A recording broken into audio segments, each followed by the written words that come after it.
Hello guys, লাভিরিয়া candle চ্যানেলে তোমাদের স্বাগতম। আর ক্যান্ডেলস লাভারদের জন্য তো আরেকটা ভালো টিপস। তো আমি বানাবো আজকে রসমালাই ক্যান্ডেল, যার জন্য আমি ক্যান্ডেল ওয়্যাক্স নিয়ে গরম করে তার মধ্যে কালার অ্যাড করে দিয়েছি। তারপর ভালোভাবে এটাকে ফ্যাটিয়ে হাতে গরম গরম অবস্থায় থাকতে গোল গোল পাকিয়ে নিতে হবে। সরি, আমার হাত দিয়ে পড়ে গেছিলো যেহেতু খুব গরম ছিল।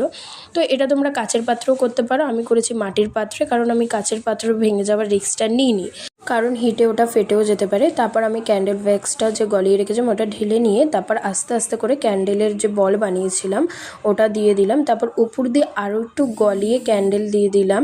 তারপরে ডেকোরেশন করার পালা, আমি আস্তে আস্তে ডেকোরেশন করছি, তোমরা দেখো। তারপরে কিছু কেশর অ্যাড করে নিলাম আর তার মধ্যে এলাচও দিয়ে দিয়েছিলাম। তো আমি কেশর একটা আলাদাভাবেই বানাই, ওটা যদি দেখতে চাও তাহলে আমাকে কমেন্ট করো, আমি সেটার বলে দেবো কীভাবে বানাবে। তো এই দেখো একটু পুরোপুরি ঠান্ডা হয়ে গেছে। তারপর আমি একটু গ্লিটার অ্যাড করে নিলাম। আরেকটা কথা বলে রাখি, মোমটা শক্ত হওয়ার আগেই এই চেরিটা বা কেশর এলাচ যা অ্যাড করবে দিয়ে দেবে। তো এটা আমার ফাইনাল লুক কেমন জানাবে। রাধে রাধে।